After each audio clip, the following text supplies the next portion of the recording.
ई आकाशवाणी गोरखपुर है। अब रहुआ सभी सुषमा श्रीवास्तव से भोजपुरी में समाचार सुनी। प्रधानमंत्री नरेंद्र मोदी कहले हमें कि सरकार के हर बजट में गरीबन के हित की प्राथमिकता दिहल गई हुए। नई दिल्ली में भाजपा संसदीय दल की बैठकी में श्री मोदी कहले कि केंद्रीय बजट 2023-24 में समाज के सज्जू वर्ग के ध्यान रखल गई हुए। संसदीय कार्य मंत्री प्रहलाद जोशी कहले कि प्रधानमंत्री की अगुवाई में केंद्रीय बजट गरीबन के हित के ध्यान में रख के ले आवल गई हुए। श्री मोदी भाजपा सांसदन से अपने निर्वाचन क्षेत्रन में गरीबन और मध्यम वर्ग के साथ ही बातचीत करे के कहले और वहाँ के कहनी कि उन्हें बजट के फायदों के बारे में बतावें। वहाँ के कहनी कि सज्जो वर्ग से बातचीत होके के चाही और सरकार के निम्न मंशा के बारे में लोगिन के बतौले के कोशिश होके के चाही। श्री जोशी बतौलें कि प्रधानमंत्री कहले हमें कि जब वो बजट पेश कइल जाला तो कुछ लोग हमेशा एकर विरोध करेलें, बाकी ए बेरी विरोधी विचारधारों के लोग बजट का स्वागत कइले हुए। बजट हम प्रेजेंट करते हैं, कुछ लोग तो विरोध करने वाले तो रहता ही रहता है, लेकिन इस बार लगभग जो नॉर्मली भारतीय जनता पार्टी के विचार के खिलाफ है वो लोग भी बजट का स्वागत किया है। ये उल्लेख माननीय प्रधानमंत्री जी ने किया है।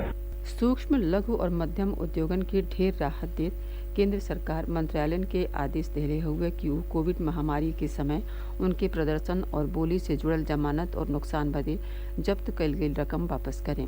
वित्त मंत्रालय की ओर से ये आदेश वित्त मंत्री के बजट भाषण 2023-24 में विवाद से विश्वास योजना के पहले चरण के घोषणा के बाद जारी कइल गई हुए।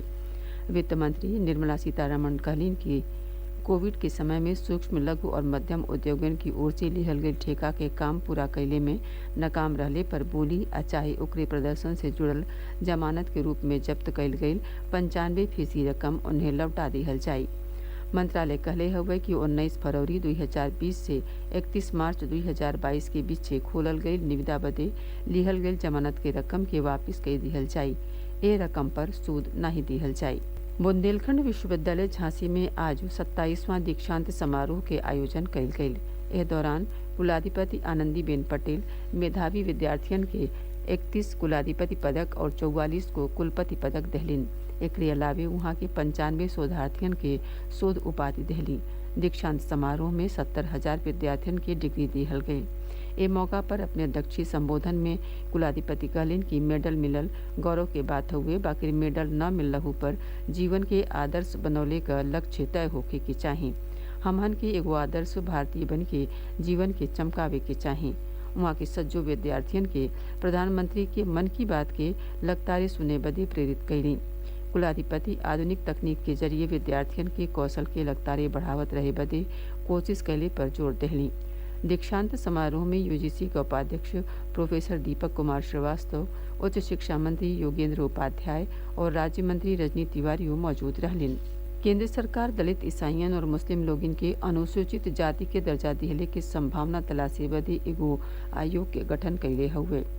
सामाजिक न्याय और अधिकारिता मंत्री डॉक्टर वीरेंद्र कुमार लोकसभा में आज एगो लिखित उत्तर में ही जानकारी दहलें।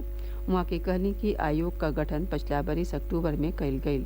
वहाँ के बतौनी कि आयोग आपन काम शुरू कर दिले हुए और ओके हर जरूरी सचिवालय सहायता उपलब्ध करावल जा रहा हुए।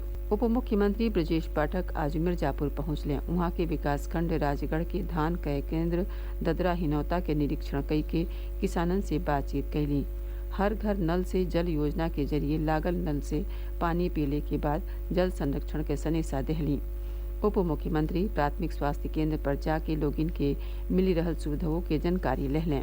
जौनपुर के शाहगंज बस स्टेशन के जीर्णोद्धार बदे शासन 2 करोड़ रुपया मंजूर कैले हुए। स्थानीय विधायक रमेश सिंह बतौले कि शाहगंज में पूर्वांचल का सबसे बड़हन गल्ला मंडी भइले के नाते एजा पड़ोसी जिलन से ढेरी संख्या में यात्री लोग आवेले जालें। पिछला कुछ बरिस से उपेक्षा के नाते बस स्टेशन जर्जर हालत में पहुंच गए हुए। क्षेत्रवासियन और स्थानीय व्यापारियन के मांग के देखत बस स्टेशन के कायाकल्प बदे शासन की चिट्ठी लिखल गई रहे और वहाँ के कहली कि शाहगंज बस स्टेशन के जीर्णोद्धार बदे धन मंजूर भइले से लोगिन के फायदा मिली। संत कबीरनगर जिला के मगहर में कबीर परिनिर्वाण स्थली पर आयोजित 3 दिवसीय मगहर महोत्सव के आज शुभारंभ भइल। मंडलायुक्त योगेश्वर राम मिसिर फीता काट के महोत्सव का उद्घाटन कैलें। ए महोत्सव का आयोजन पिछला 39 बरिस से हर साल हो रहल बाटे। इस साल के आयोजन में मशहूर कलाकार के अलावे स्थानीय कलाकारों के मंच दिहल जा रहल हुए। एक साथ ही भोजपुरी समाचारन का ई बुलेटिन पूरा भइल। नमस्कार।